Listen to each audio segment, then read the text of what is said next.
Oh, we could fly. This is your summer. That means Six Flags and the taste of an ice-cold Coca-Cola. We're talking thrilling coasters, delicious burgers, real moments together, and this. Coke is summer refreshment when you need it most, so you can hop on another ride or race down a slide at the water park. Six Flags and Coca-Cola. Come make it yours. Visit sixflags.com/Coke to save up to $20 on passes, plus daily tickets starting at $34.99. Welcome to America, the land of junk sleep, where it's bedtime, but you're double booked. Here, there's always one more deadline to meet, episode to watch, or meme to share. The world may not want you to sleep, but we do. Only the sleep experts at Mattress Firm can help you find the right bed at the right price. Unjunk your sleep. In-store or online at mattressfirm.com today. September 11th, 2001. A day we will never forget. If you're hearing my voice, you probably remember where you were on that day and when it happened. In Saginaw, Michigan, a city plagued with gang violence, Officer Joaquin Guerrero sensed God's call to work the dangerous night streets with his canine partner, a 90-pound German Shepherd police dog named Rookie. On 9/11, Guerrero and Rookie responded to Ground Zero to help in the search efforts. For 7 long days, the pair worked the pile with a never-give-up spirit. Since then, with Rookie as his mascot, Guerrero has created the Precinct 131, an educational program to keep kids from turning to gangs. Today, we reflect on 9/11. Please welcome my guest and my new friend to the Unscripted podcast, Mr. Joaquin Guerrero.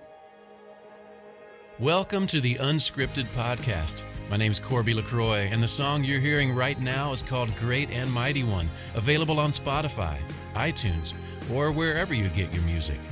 But for now, recording from the Unscripted studio at the Junction in Old Hilliard, here's your host and my friend, Aaron Conrad. Great Redeemer, God of grace. All right, everybody, welcome to Unscripted from my studios at the Junction in Old Hilliard. Corby, thank you for the introduction on my audio as always. What a day today. Today is a day that I think if you were anywhere after 2001, you remember right where you were. You remember what happened.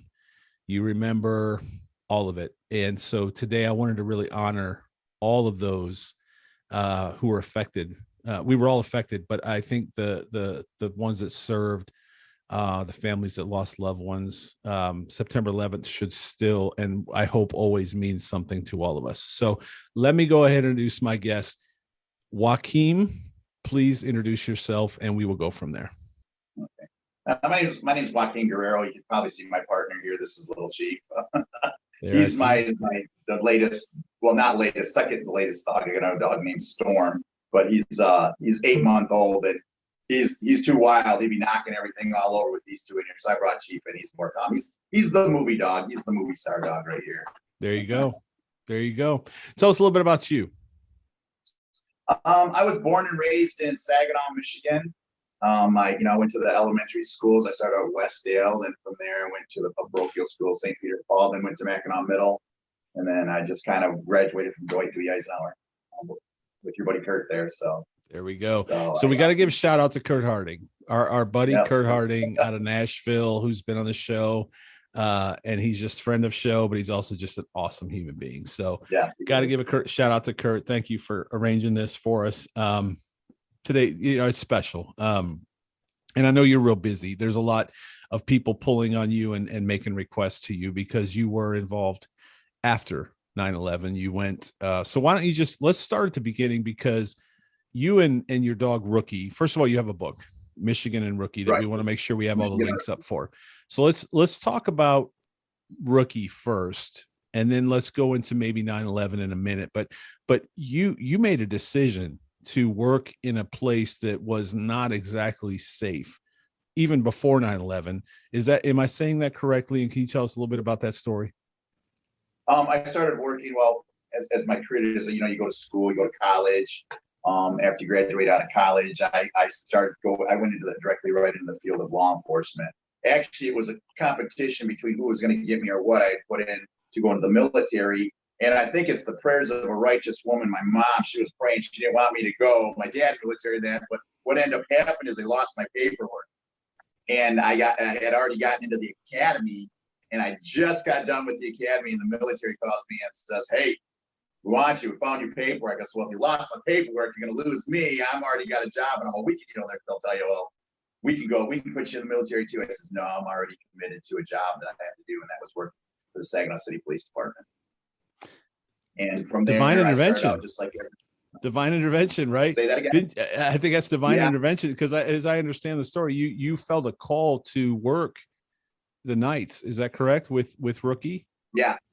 Yep. And I like I said, I started out, my whole career was all third shift. And even when I left, I was senior man for patrolmen and stuff like that. And I always stayed on the night shift because I had the dog.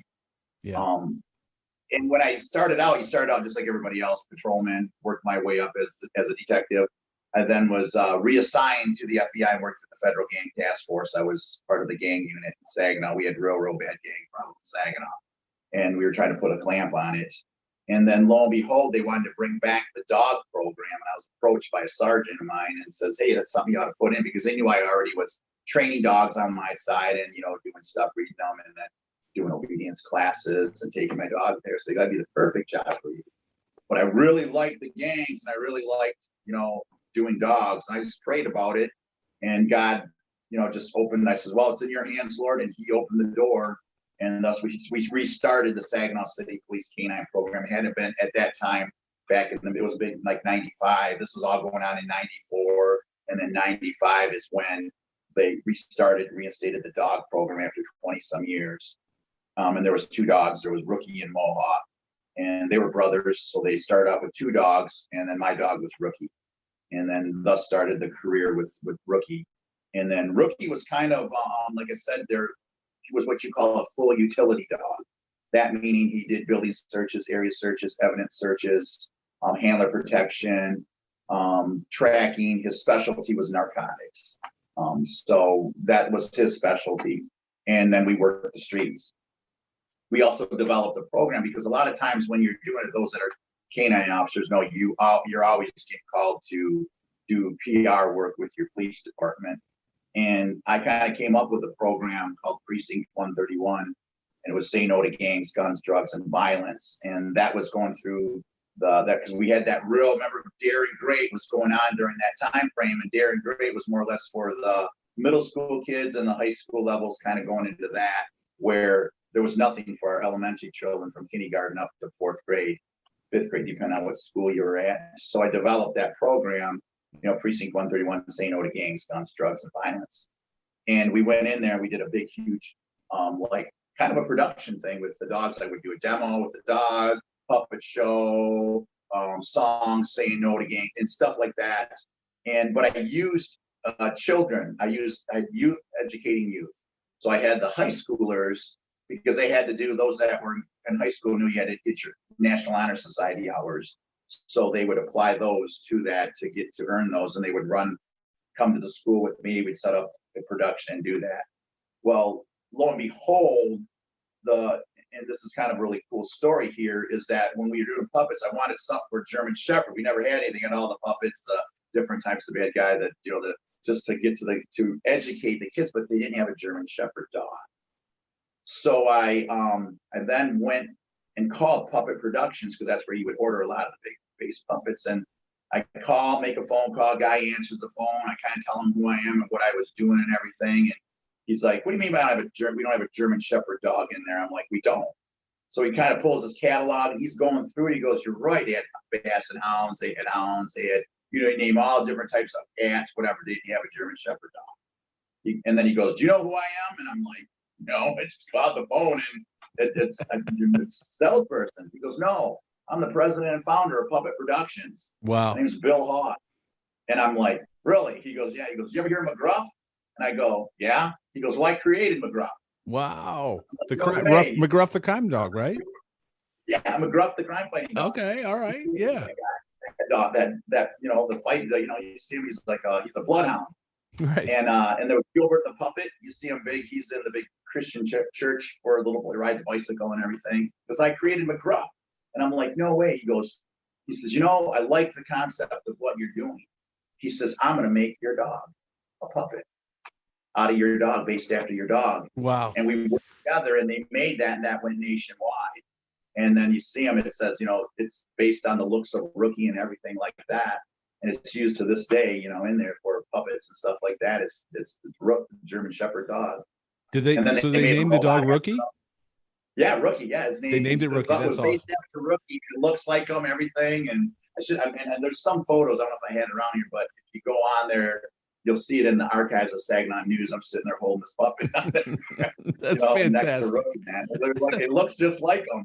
That's fantastic. It's amazing. Yeah. So you and Rookie were, and I have twice gone on ride-alongs. I actually have several friends because I back the Blue, and I've made several friends that are in law enforcement, and had the opportunity to do 2 ride-alongs. And on both ride-alongs, it was in a not so good area of where we live. Yeah.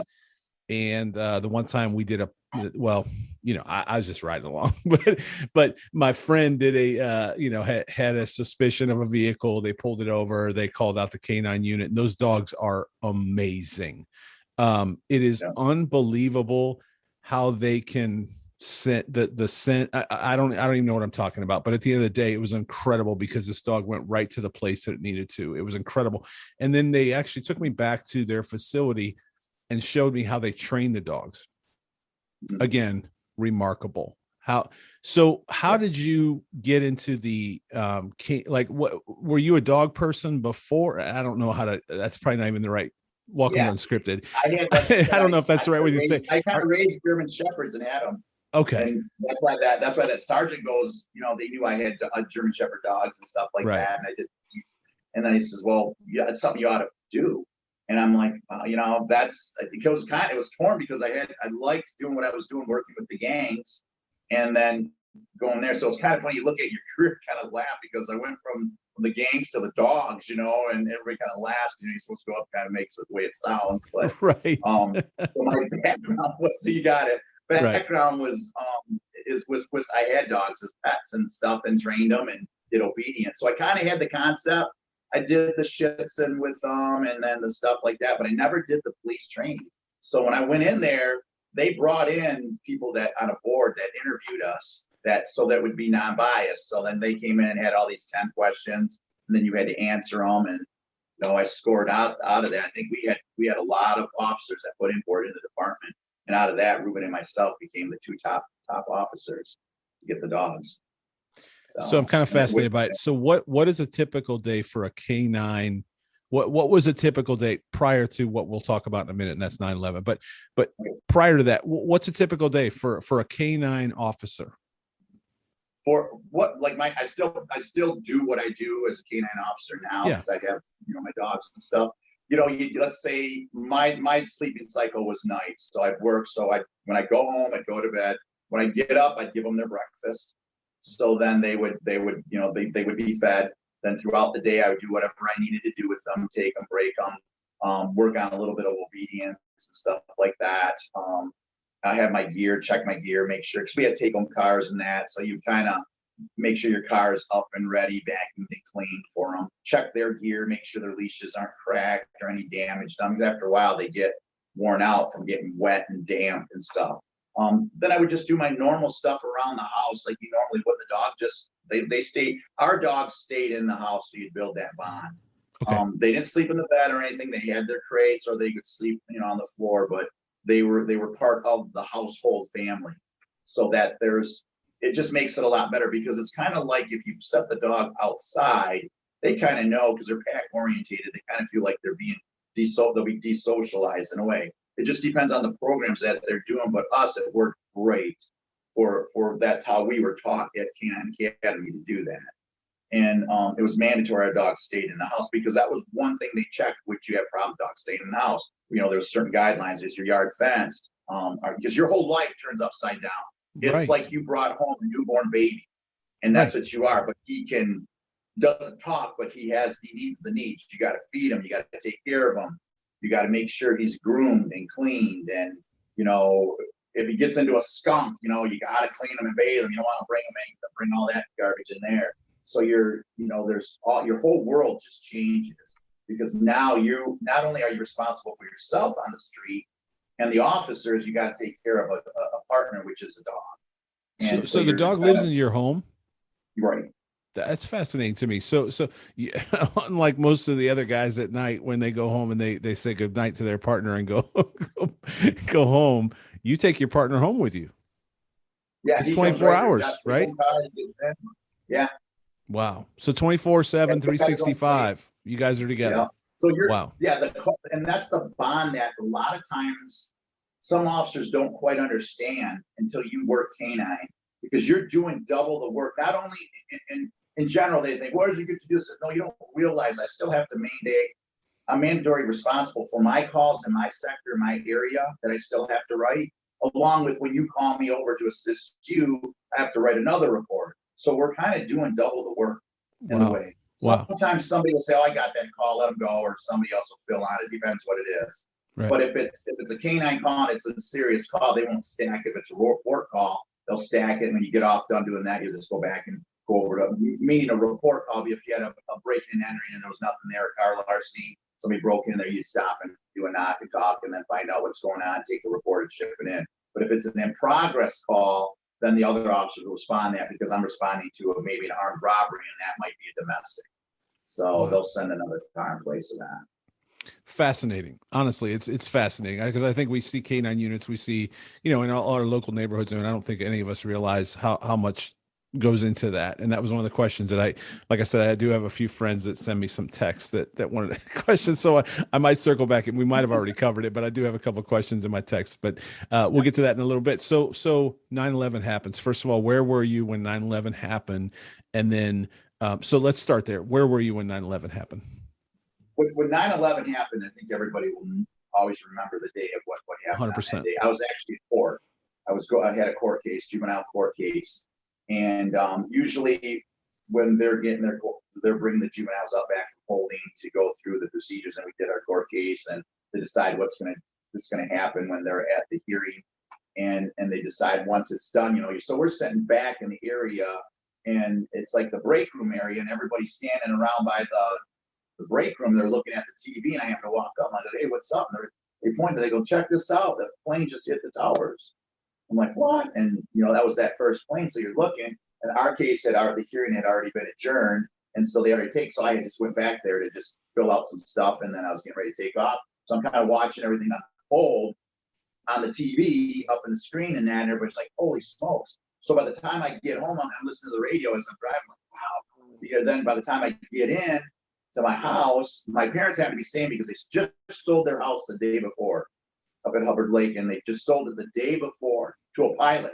Can you believe that? To a pilot. Wow. On the 10th. Would have been like Friday, like today, and then or Friday on the 10th, and then they were staying at my house till they could get their stuff situated and move into their new home and stuff like that. And I'm like, hey, turn the TV on. They're like, we're watching. I said, yeah. So we're watching everything right there. All of a sudden, the second plane slams into the towers. Right. So now we're watching everything on forward. You're like, holy, right, what's going on? Then you see the Pentagon, and then everything else is starting. And then the towers at 10:04, you just seen everything just starting to unfold. Yeah. As we're going. Now we knew stuff was this wasn't good. This we knew right then and there that we were under attack. Right. And that was the biggest fear of what's coming next. Right. You know, so now everybody's on alert.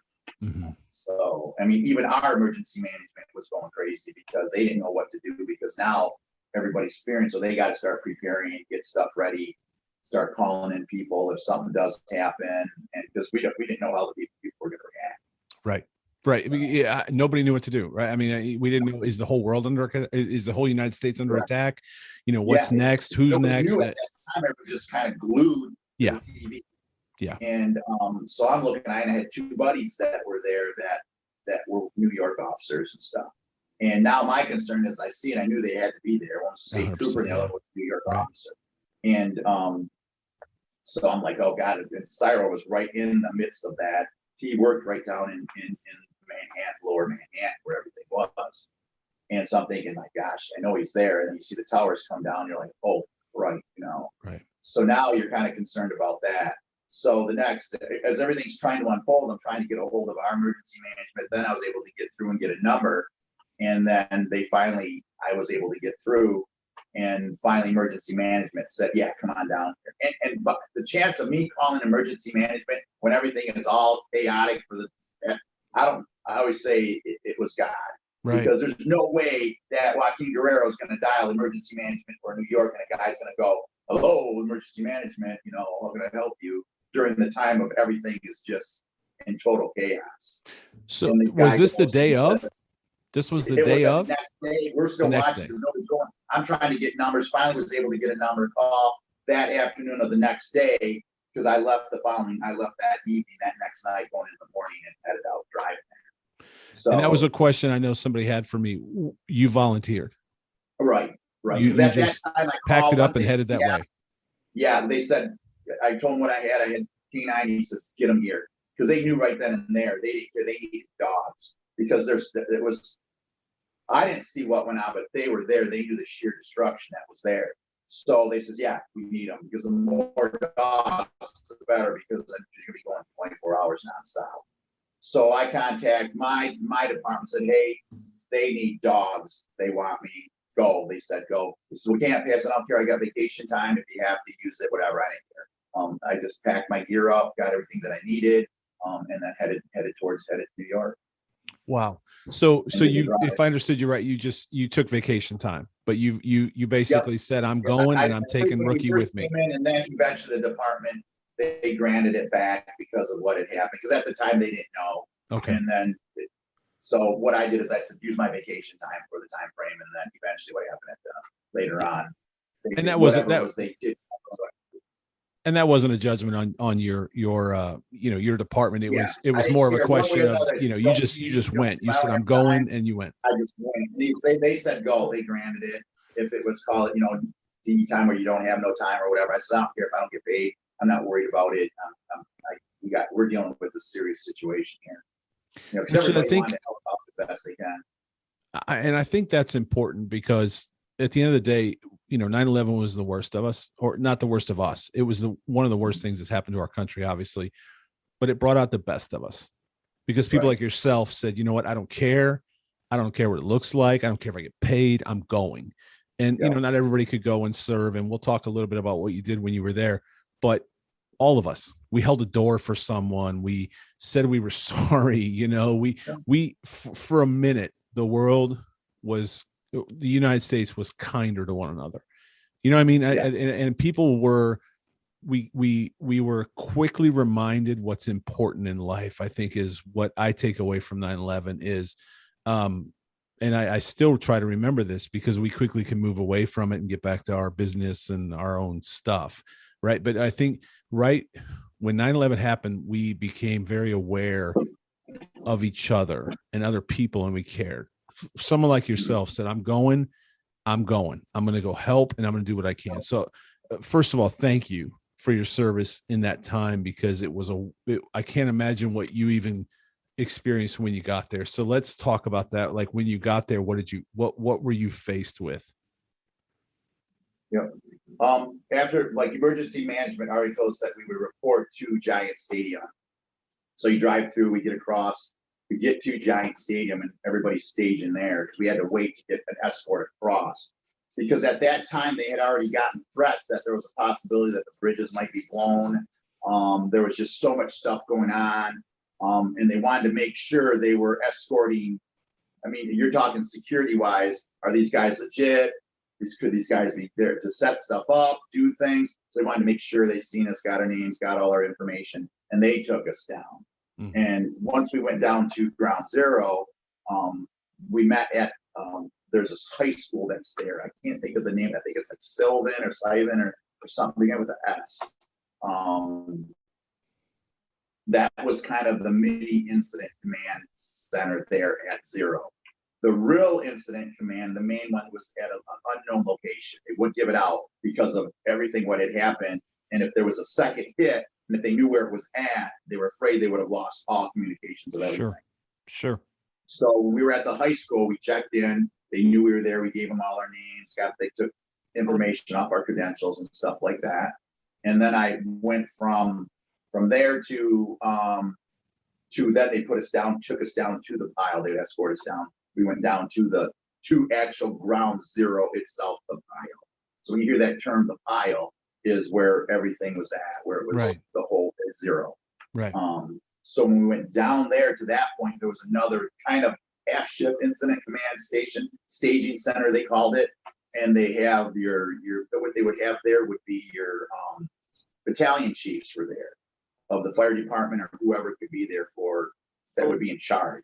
So once we left the high school, went there, made contact, they go make contact with them, let them know you're there, you'll check in, and then they'll give you your assignment, what you're to do at the pile. So everything was still chaotic because you had Port Authority, FBI, Secret Service, military, because everybody had certain edge. Well, it was at Port Authority, so they were in charge of the towers. They were in charge. No FBI, now it's a terrorist attack. We're at war now. Military. So you had all these different states of heads that were there, and trying to figure out what was going to be what was going to do what, and everything. So it's kind of still chaotic in their aspect. Us as a lot of times police officers, and even different cities in that, New York, they have generations of law enforcement. Firemen, police officers. It's kind of hard. So what you see is their great grandfather was a fireman, and his father up to present day, the grandson. So what we were dealing with there, and I don't think a lot of the American people can realize that or relate to it. Those that were there, it's normal. But those that don't, usually like in your law, you may have a cousin that's a police officer and nobody else, or he's the first one, and maybe his son might go into it. There, they had generations on generations.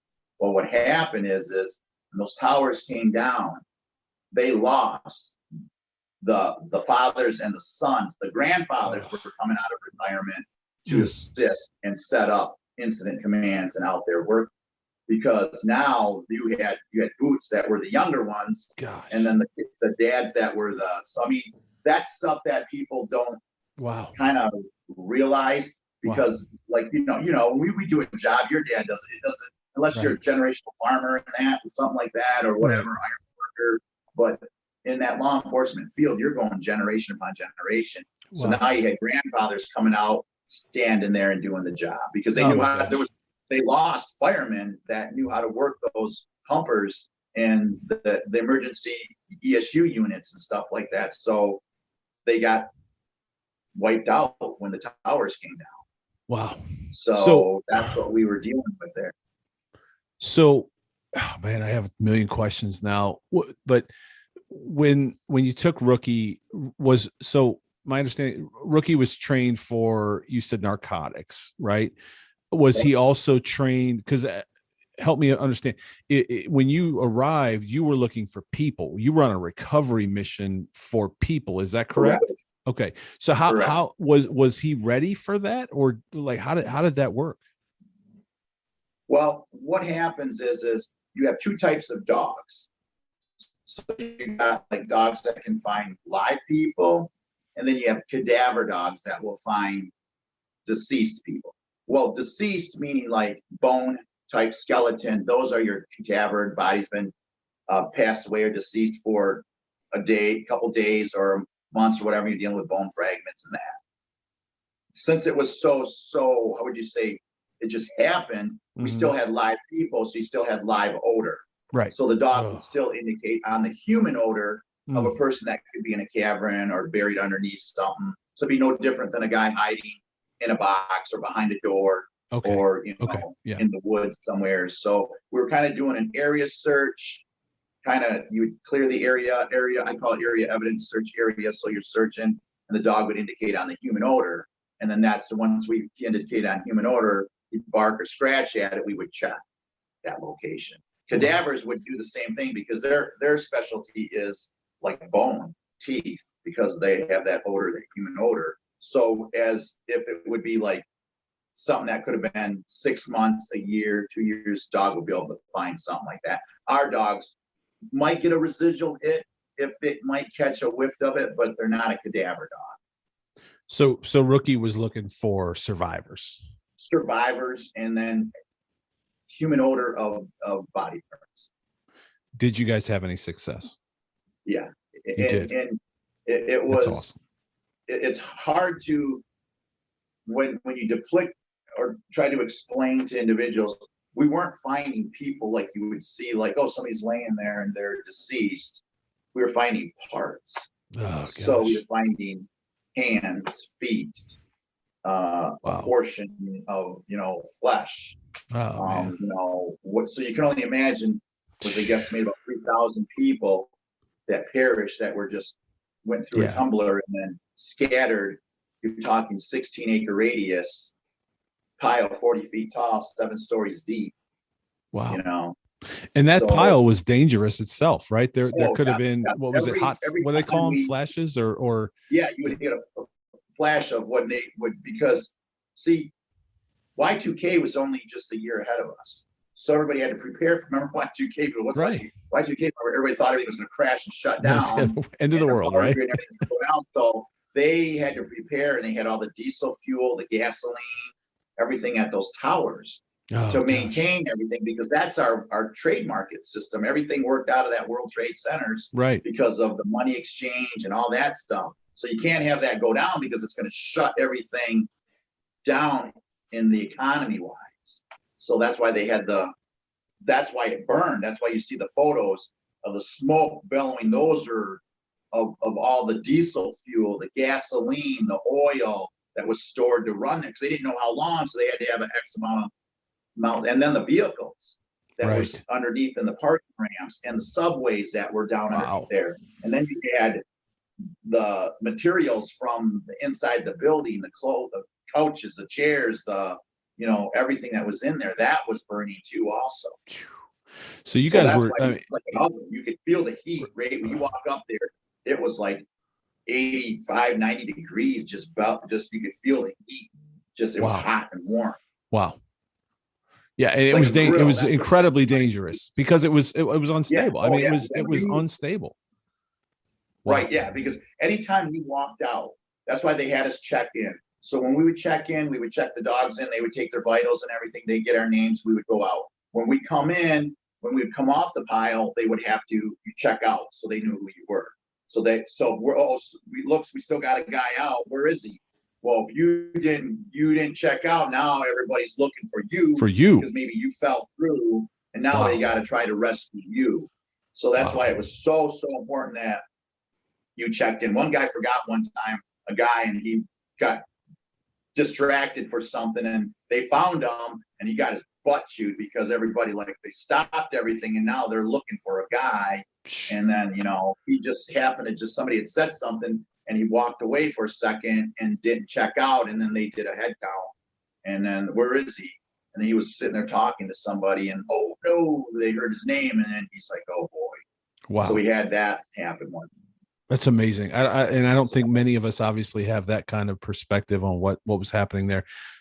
What day did you arrive? Do you remember the date? It would have been the third day, going into the third day. So like the 14th, somewhere in there. The first day, the second day I left on the second, going into the third day. So we were there the third day. Were you there when President Bush was there? Yeah. Matter of fact, I was there to see President Bush talk. He was like probably, I say, about 20 feet away from me, giving his speech on the bullhorn and that, and all the stuff that was going on. Giuliani had come up to me, and I didn't recognize it was Giuliani. I was just sitting chilled back like this, and he see me sitting off the side, and I see this entourage of people coming. I'm just thinking, oh, well, I didn't think nothing of it. He goes, hey, son. And he looked up, and I'm like, yeah. And he says, where are you from? And I go, Michigan. He goes, Michigan? And then they're talking, and then I was like, well, God bless you for coming. And they kind of had to keep moving. And then Bloomberg was there too. Whoever was the mayor, and then they had the governor was there too also. And then Hillary was also following in the thing there. Wow. Then one of Bloomberg's aides come running back, and they got my name and stuff like that. They ended up sending me a thank you. And then actually, when we'll get more about Rookie, they sent a letter out regarding for Rookie.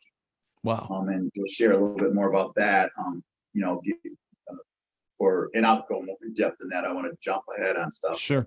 No, you're good. No. And there's only so much we can know and remember about that day and reflect. But that's I don't know who hears this and what their political affiliation is, but at the end of the day, it was iconic and it was important when President Bush stood there and said, "We heard you," Oh, and yeah. pretty soon the rest of the world will hear you. As a nation, we needed to hear that. And again, I don't know who's going to hear that. Some people might have just turned off because they have a certain political whatever. At the end of the day, for me as a dad, a brand new dad, my son was only 1 year old when that happened. I still have this chilling picture of him standing in front of the TV and looking back at us with these big blue eyes. And it was the news was on, and it was obviously on every channel. It was on everything. And he's looking back at us, and it's almost like he's thinking, like, what just happened? And I just remember sitting there thinking, what in the world is he going to go through? Like, what just happened to our nation? And at that time, we needed a president who stood up in front of everybody and just gave us confidence. And I thought, I was actually watching the Netflix series that's on right now that just came on. And I'm just reminded that I think President Bush was at the time, I'm not here to talk politics. I'm just, at the time, I think he was our commander in chief, and he was a leader in unbelievable circumstances. So it's pretty neat that you got to be there for that iconic moment. And I remember when they stopped, because everything just kind of stood still. Mm-hmm. And you could see the guys are like, come on, because they want to get back out there. So, you had some that were like, we can't be doing this. We got, but they didn't realize how important that was. Right. That was like a cheer, a thing to give you a motivational speech to go, right. Guys, we're supporting you. Keep doing what you're doing. And you could tell it, see it in his face, sincerity of at the time when he was giving the speech and stuff. And the chief handed him the bullhorn and stuff like that. And the minute it was over, boom, we all went right back to work, man. Awesome. And, you would sit back and when the dogs were there, I remember when we'd go down there and they checked. I remember when I checked in afterwards, we go back down there. When I first got there, and that's and this will make sense once I share it to you. They all got that Jersey accent, that Brooklyn accent. Right. What's their name? Well, they talk like that, and you're like, right. But they, what I'm talking about. Mm-hmm. So they go, what's your name? I go, Joaquin Guerrero. They're like, what? What? And this is old battalion chief, this old guy, Sure. This old guy, he's one of the grandfathers of one of the things. He kind of looked at me. He goes, where are you from? Like that. And I go, I'm from Michigan. Oh, we could fly. This is your summer. That means Six Flags in the taste of an ice-cold Coca-Cola. We're talking thrilling coasters, delicious burgers, real moments together, and this. Coke is summer refreshment when you need it most, so you can hop on another ride or race down a slide at the water park. Six Flags and Coca-Cola. Come make it yours.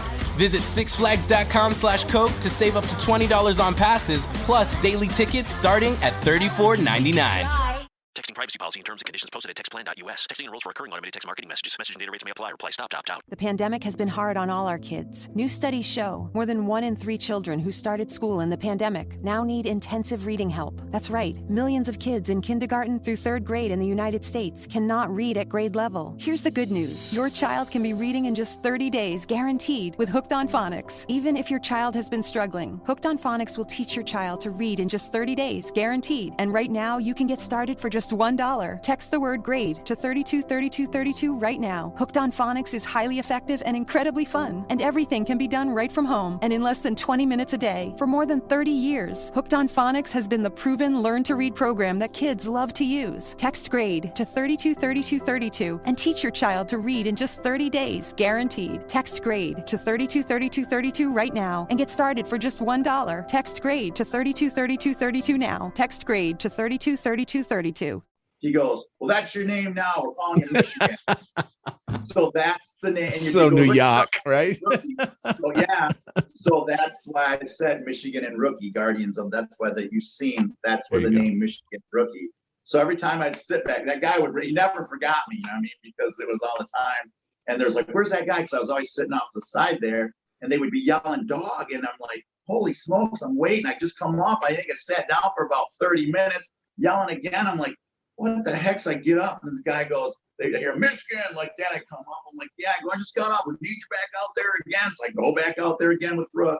And, wow. Same thing. So everybody goes, hey, Michigan. And I wrote it on the back of my helmet, which, you see it right here. Yeah. You see it. Yeah. But there it is. You see it on the back of the helmet there. It says Michigan. There it is. That's great. Yeah. So you have a book called Michigan and Rookie. And now, so that explains the title. You mentioned it. Do you want to talk a little bit about, well, let me ask you one more question before we go into that. Sorry, Unscripted. How did you decompress after all of this? It was kind of hard because there were too many people from Michigan that went there. You know what I mean? I think I couldn't really talk to nobody. And so you kind of kept it in. You know, you kind of share some stuff, but they wouldn't relate. And I didn't want to make it like people want to pick your brains and say, what do you got? And this and that. Say, oh, I talked to this guy, and I didn't want to be this guinea pig because, they were wondering what was going on with these guys that had seen that. So it wasn't until I would go some training, and then because after I did that, my background kind of went into, I did a lot of the terrorist training afterwards, weapons of mass destruction, explosives. I got a bomb dog, started working. That was my way of working and doing what I needed to do, and got certified and trained in those areas to do that stuff. So, I went to Arizona, they were to New Mexico, where they had all the places where we do explosions and terrorist stuff. And so we knew what to do and how to investigate the cases and stuff. So I educated myself because I was right there and could relate what went on.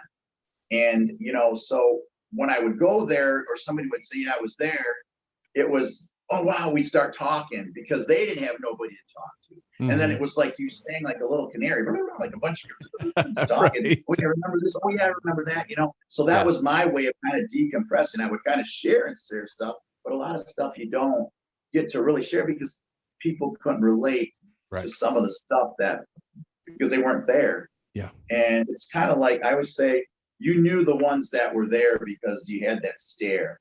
It's like the guys from Nam, they had that 1,000-yard stare, and you learned fast. And I remember when we got there, and I was talking to this one guy, and we're sitting off to the side, and he throws me the Sharpie, and I'm like, "What do you need me to sign?" He goes, "You write your Social Security on your body, bud." On your what? On your body. Oh my gosh! So we wrote our Social Security on our arms, our legs, our thighs, all different parts. He goes, something happens to you here, man. He says, I'm not trying to scare you. It probably ain't going to find you because if something falls on you, it's going to tear you up. Oh, so now we know who you are. Wow. So sure enough, we wrote your Social Security on your leg, on your arm. You had something to identify your chest. So you had different multiple limbs that you had if something happened. So, you'd see it. Guys would do that. Wow. Because we didn't know we're walking into that place and we could have gotten attacked again too. We didn't know if something blew up because remember you got the gas. Right. Well, that was why would you do something like that? Well, really think about it. They don't know who I am. I'm from Michigan. Right. You know what I mean? Right. If my wallet gets blown away and I'm gone, at least they find an arm. They're like, well, who's this number? And it's got my Social Security number. They look it up. That's Officer Guerrero. He's from Michigan. Okay, we got something to identify him. Wow. So you learned fast. I mean, that's why it's so. I'm sorry. Go ahead. I said you learned fast to live. Yeah. And I remember sitting there. I mean, it was like, and it did. It took me right to now. I know what those guys in Vietnam went to. Anybody who goes in battle, when you first go in there, you learn right away. Don't do this. Do this. You need this. You don't need that. Same thing. Don't bring that. Don't. I mean, I went in there just me, the dog, and the harness, and a water bottle. You really couldn't drink anything because you're bringing in the carcinogens. But your mask, and that was it. You had your pack, whatever you take it, and left it off to the side there. You'd come back and be gone. Where'd it go? Because they moved. Every time the stuff was being moved, and they would say, well, it's down over there, another 30, 40 yards over that way. Just go.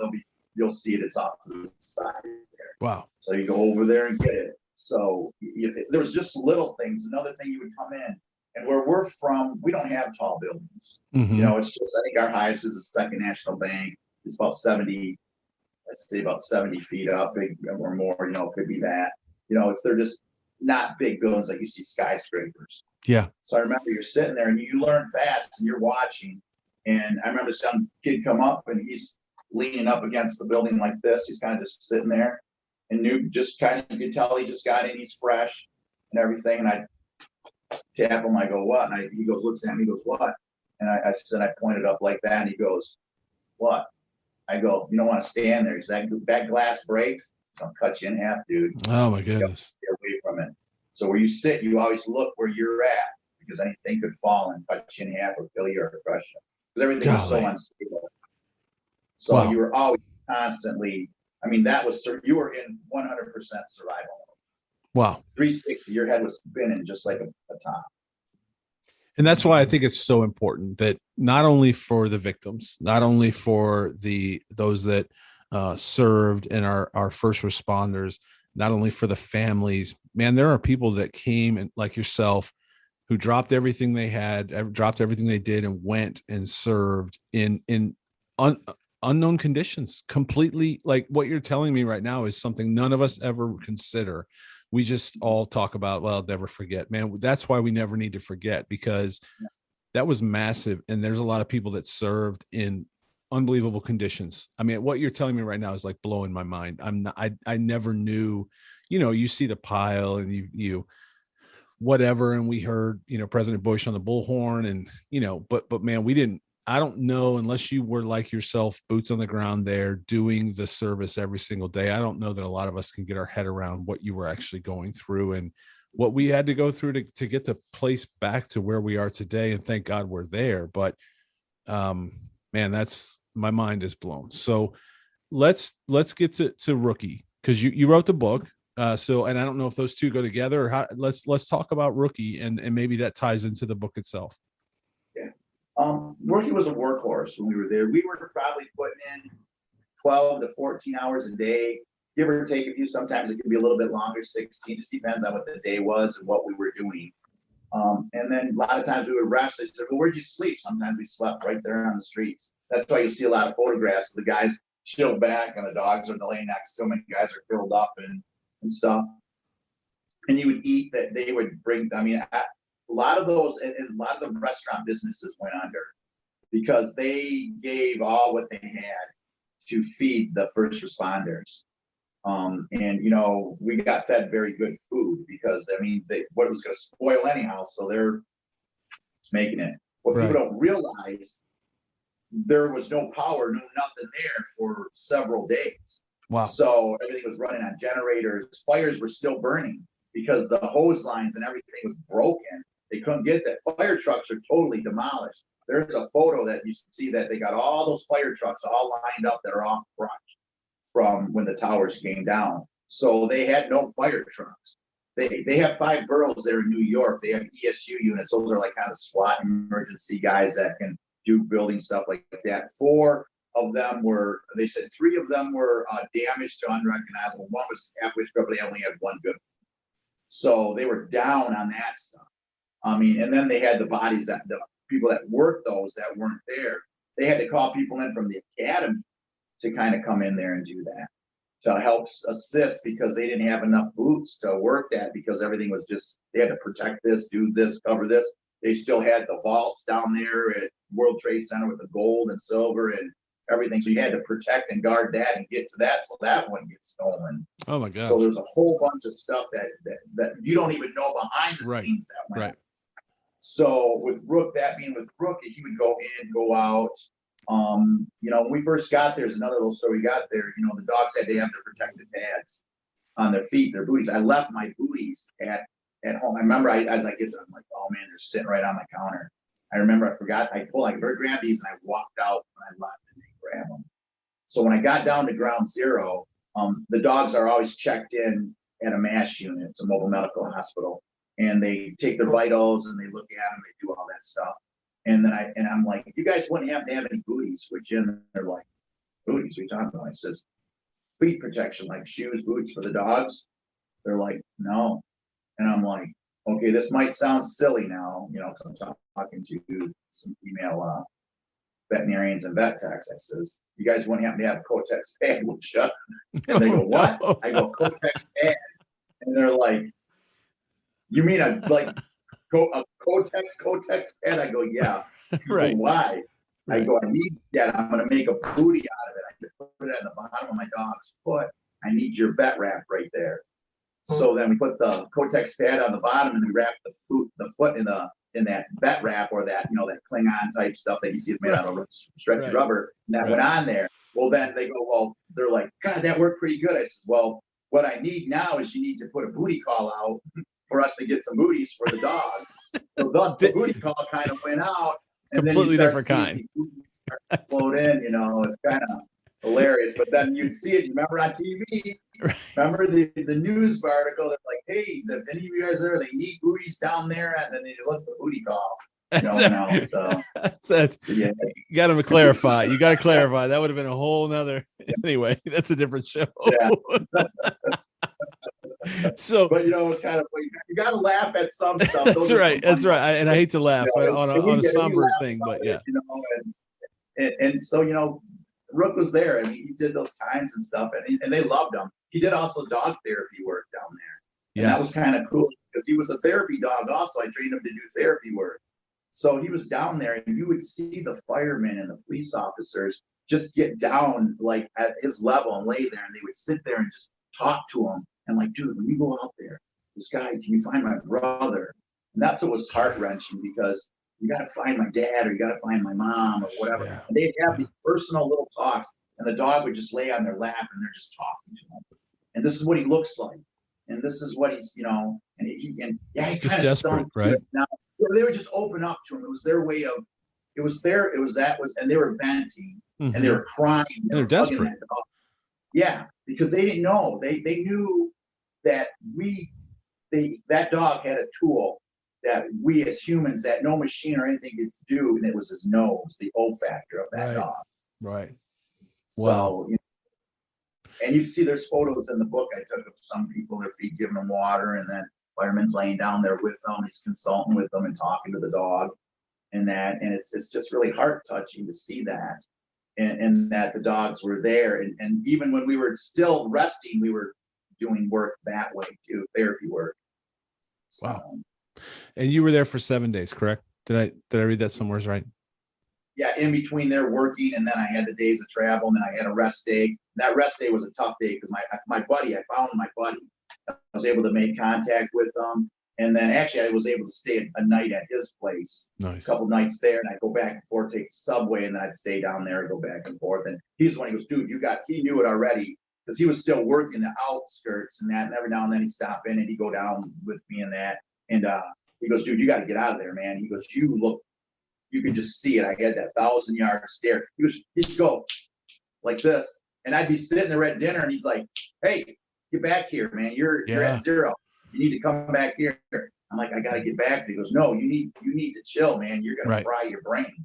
Right. And that was more or less what. So I had that one day. He goes, no, we're going. So he took me out kind of to see New York a little bit. And it was hard because you knew your heart was there. Still there. I had a tool that they needed for closure for those families and stuff like that. Yeah. Wow. And that bucket brigade was something else, man. I'll tell you what, that bucket brigade was our dog. I don't know if you heard about the bucket brigade. Sure. Yeah. I mean, at the end of the day, like you remember seeing that pile and you're like, they're never going to get that cleared out. That's going to take forever. Yeah. And here we are. Like, that was one bucket at a time. It was a lot of volunteer, as you said, people like yourself dropped everything. And that's what I meant when I said earlier, it was the best of us as a nation afterwards. Yeah. Everybody just had that volunteer and that servant attitude to just go. And it was almost like they just followed a signal, followed a calling, and grabbed a bucket and did whatever they could. As tragic as it was, I wish at times, I don't ever want September 11th again, but I would wish as a nation that someday we could be who we were on the 12th, 13th, 14th, 15th, right? I mean, that week afterwards, because we all realized what was most important. And again, I don't ever want that for our country. So hopefully that's not coming across that way. But what I would want is us to hit pause again without a tragedy and be who we were in those following days, much like yourself, someone that just said, I'm going to go and I'm going to go serve. And wow, I have still a million questions, but so the book, let's talk about the book, because you do have a book and so let's talk about the book. What's the book about? Is it a lot of what we've covered, or what is it? Yeah, it's actually kind of, when I wrote that book, I wanted people to know what police officers and police canine handlers go through. So it's kind of my biography and my life story growing up. And we kind of started like when I got the dog, or kind of went back into my little bit of my childhood, a little bit of the history of what I did. My mom and dad bounced back forward, and the dog is actually telling the story. So it's third person. You'll see sections. Oh, that's very cool. I'm talking to the dog's telling the story, but That's I'm talking great. the dog's telling his side of the view. Oh, that's great. And so it kind of goes in there as to when I meet Rookie for the first time and how I go from there, and just as it keeps going on down the line to throughout our career and what we encountered as partners and in training, building that bond together, silly moments, moments at home, on the streets, stuff that we did with kids, my career, and then 9/11, then what happened afterwards, and it tells what happened to Rookie and what he went through, and then up to until I left, when I left the department. And we talked a little bit beforehand in our very short pregame, because I don't ever want anybody to think that this is not unscripted, because it is unscripted. But we did have a quick question, and one of my questions for you was Rookie, and Rookie has passed, but you have now, you've got another partner or two. How many partners do you have now? Yeah. Well, after when Rookie, this is kind of because it was kind of strange because a lot of people, and I did this and I had to because I knew what was coming along, because Rookie had touched so many students, young kids, in there. And this happened after 9/11 happened, and we had a lot of damage control to go, because there were a lot of kids that were afraid. And my job was, I talked to you because I got to get in those schools. Yeah. I got to let those children know that Rook, because they knew he was there, that he's here to protect them, and stuff's not bad, it's going to happen. So we went and hit our county had 77 elementary schools. Wow. So I had to do, and I worked third shift, 8 o'clock at night till 4 in the morning. I had to get up early in the morning, and I hit every single one of those schools until they were completed. And then letting them know, kind of sharing about 9/11, that everything's going to be okay. Yeah. And then when Rookie got sick, that was he ended up getting cancer, because when Oh, we could fly. This is your summer. That means Six Flags in the taste of an ice-cold Coca-Cola. We're talking thrilling coasters, delicious burgers, real moments together, and this. Coke is summer refreshment when you need it most, so you can hop on another ride or race down a slide at the water park. Six Flags and Coca-Cola. Come make it yours. Visit sixflags.com/Coke to save up to $20 on passes, plus daily tickets starting at $34.99. And I talk more about it and get really in depth in it in the book there. But when Rookie, what they did is, after we come back, you're saying, well, how did you debrief whatever they did? Well, they set up a 5-year study on the handlers. They wanted to find out how this was going to affect the handlers, because we were the ones that were locating the bodies and finding along, because we had to go into these places where a lot of people, there wasn't a place in New York that was, because we had IDs, you had to have special IDs and everything to get to where you needed to go. And that was the only way you're getting in, and that card was getting you into wherever it was. And so we could go anywhere. So when we would go around there and search and check, so we were in spots and places and that, and we were finding, like I said, remains. Because after a while, and I know you probably remember this, it rained, probably was like the 4th day afterwards. We had that rainfall, and it was like, they're cheering on. I'm like, no. Yeah, right. You don't understand. You got people who say, you got holes that are there with paper, with pulverized concrete, and you mix that together, and it hardens because it was hot.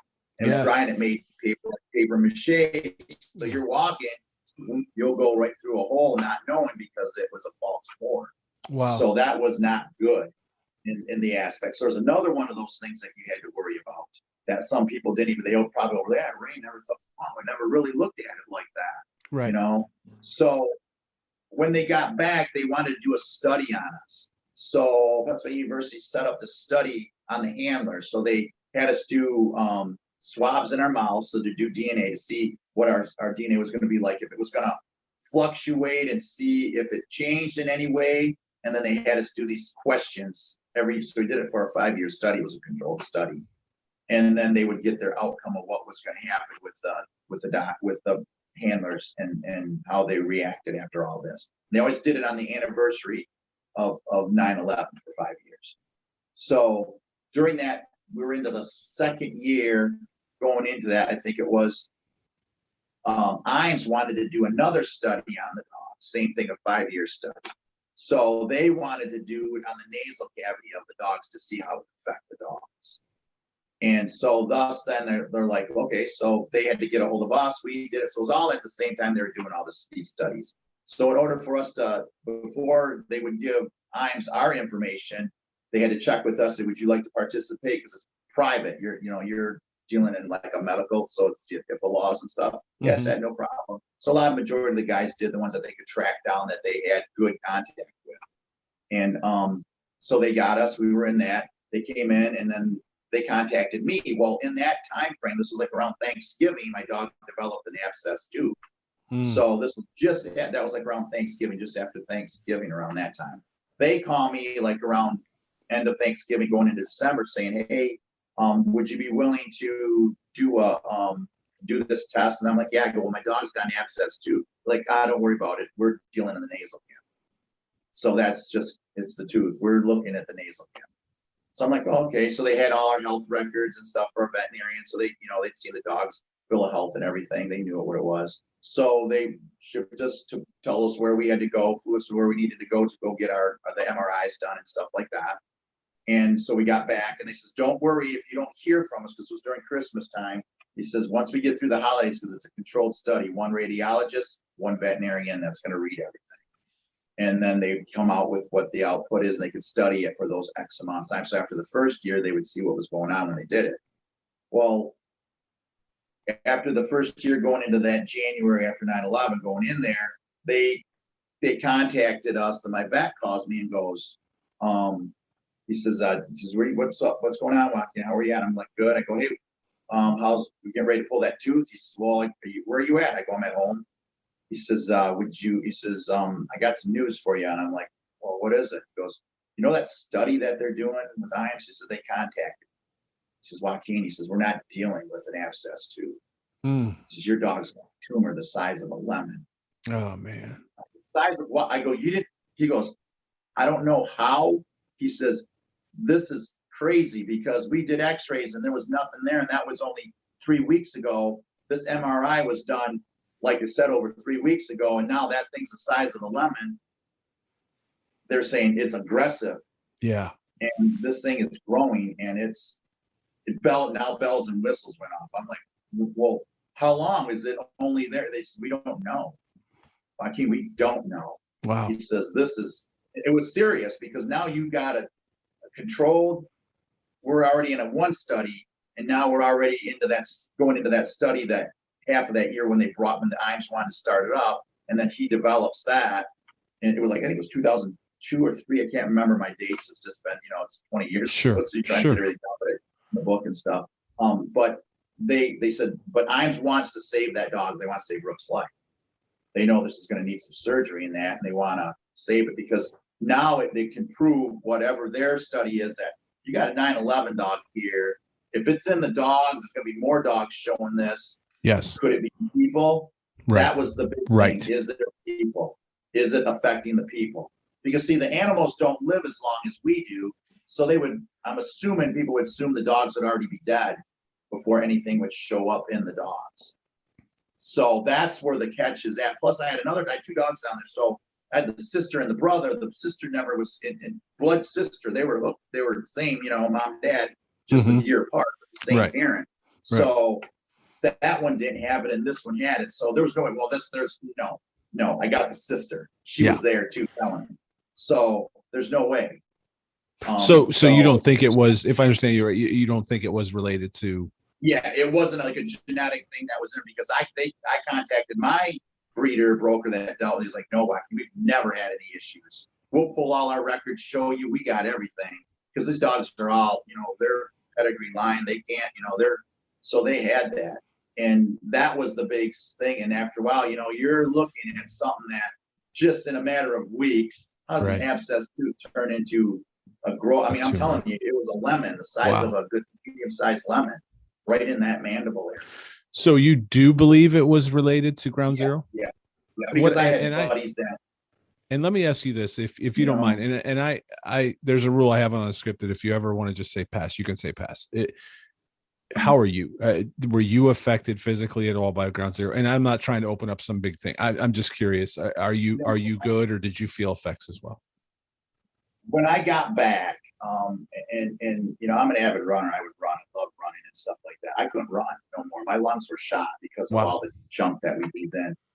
And I would blow my nose and blood would come out because of the glass and irritation. You're talking asbestos, crushed concrete, glass. Wow. God only knows what's in there, the carcinogens and everything. Right. And it took about a year, little over a year, for me to even get back to even, I mean, and how people could relate is somebody that had gotten COVID and what they feel like and what their body felt like, that's the exact same symptoms I had when I got it. Wow. The exact identical symptoms. But you're doing well now. Breathing, really, yeah. So, you're doing well now. You know, and I'm doing well now. Good. You know? Okay. I praise God because, like I said, I look at it, I could be dead. I'm a walking miracle stand. I lost my partner to that garbage that was been down. Yes. And I know John Stewart. I look at that and I mean, I love what John Stewart has done for those, you know, for the firefighters that were there and their families and those that worked the pile, as you said. I appreciate so much how hard he's worked and pushed for benefits and other things for the people that sacrifice so much for that. So, man, I've taken a ton of your time. Like, this has been really, I wanted us to reflect on September 11th because I don't want us ever to forget. You know what I mean? And I think, I hope anyone that's listening to this has had a chance to see that it wasn't just us watching it on TV, you know, and our lives got a little disrupted and maybe we got stuck somewhere and we couldn't get home, you know, and I don't mean to diminish that. I don't mean to, I don't in any way want to make light of that. But at the same time, like I always say, you got to take your so-called problems and put them in quotations, because at the end of the day, you left everything and went and in many ways served our country at 9/11, at the ground zero, at the pile. You served our country. You served our nation. You and Rookie. You sacrificed for us. And I don't ever want to forget that as a nation, because yes, it is heartbreaking and we lost so many people, but there's a lot of people that also went and served, and I don't ever want to forget that. So thank you. This is what I'm trying to say. Thank you for your service. Yeah. And you know, it's like I said, I'm not the hero. Those that ran into those buildings and, you know, they gave the supreme sacrifice so we could have, that's freedom. And we take an oath as police officers do. Same constitution the military does. We're just the civilian version of the military. And I knew I had a job. Rookie had a job. And, you know, people says, well, if you knew what you knew now, would you do it? I'm like, doggone right I would. And I'd be right there first standing in line. Let's go. And, you know, that Amazing. dog, he touched a lot of lives, not only just with children, but he provided closure. Yes, we will, you know, and I caught a little bit of hell because when I got back, because they're like, because when they found after Rookie died, well, if we wouldn't have never done, I got the keyboard warriors that would send me messages after Rookie had passed because of the I love animals and how dare you're not supposed to do that. And, you know, I really took a beating over that, but I don't care what it is. That's the way Rook would want it, because he did not want to leave that pile. We kept going. I mean, you look at the photographs and you look in that big photograph you see behind me, that you see standing back there, that's to honor all the search dogs. You know, Rookie was that poster dog. Now, when you see search dogs and they go out to be deployed, they're all checked. Every dog's checked before and checked after when they come back from these big disasters, so they don't have something happen to them. So he Iams really set that stage with that dog. It was like kind of like the poster child for it. And, you know, and the viewers that are going to be seeing there, nobody's ever seen that photograph. That's the first time in 20 years that I've really kind of posted it. It's in the book when I posted the book, but I mean, a lot of people really don't know about it, and it depicts the whole story of everything that you see there. The ghost towers, where they're standing, to where he's coming up from the pile to the firemen. You can see where they're down there doing the water for him with the dogs and that, where they're talking to him. That's the therapy word. Me standing next to that pile right there where the guy snapped a picture and actually sent it to me, to the firemen that are checking the trucks that are all damaged that were left there. Those are all actual photographs that I had taken that were there at that moment of when I was at ground zero to honor the fallen, you know, how would you say, our brothers and sisters in police, fire, and EMS and that perished, that were there. And, you know, it is just, I look at it was that I had an honor. I didn't go down there for myself. I went down there for you and everybody else that couldn't be there. I stood in that gap for you guys. Yeah. Because I knew you couldn't make it because you got families in that. But when I went down there, they said, well, why would you? Because they said, where are you from? I said, I'm from Michigan. Michigan, what the heck would you? I said, because I knew if it would have happened where we were at, you'd be here too. 100%. I'm here representing those that can't be here. That's why I'm here when I would speak to them and tell them, I said, there's people that are there crying at home, trying to figure out what they can do. I'm here representing them in the flesh, and they're being their representative. I stood in the gap for them. Yes. Because they're praying right now for you, and that's what Rook and I did. Yes. And so there's a few things I want to do. One, thank you, because I'm honored that you would share that picture with my audience. And again, most people are going to hear this on audio, but what I promise I will do if you're listening to this is I will create a short clip at a minimum and just to show the picture, because I'm honored that you would share that with us, because Rookie served this country. Rookie served this nation and sacrificed himself for this nation after 9/11. And I don't know that there's any other way I can put that. And I hope that's okay and respectful for you, for me to say that on your behalf. Rookie served our country. And because, look, at the end of the day, that is important. And we can never, ever forget 9/11 and those that made the sacrifices, even someone like Rookie who went and sacrificed and gave, and someone like yourself who took Rookie there. And so the keyboard warriors, I won't even say what I'm thinking right now because it's not nice, even though it's unscripted. I'm not going to say it, but what I will say is you served your country, and it's a lot easier to sit behind a keyboard and type things like tweets when you've never served and you don't have the compassion and heart. Now I'm getting mad. I'm an angry American, I guess. But at the end of the day, man, it's really easy to send off a tweet when you've never put on the boots and given and sacrificed. And look, I never served this country in the military, but I have so much respect for those that have, and I'm thankful for that. And I honor that. And so thank you for the interview, but man, most of all, thank you for the sacrifice that you and Rookie went through. And I'm glad you're doing well physically. And I'm heartbroken that he had to sacrifice, but man, that's it. It's sacrifice. It's heart, just not thinking of yourself. It's putting others above yourself. And as you said, standing in the gap. So I'm just so honored you were on today. So before I get off of here, and I want to make sure we cover it, the book, where can I get the book? Amazon, correct? Where else can I get the book?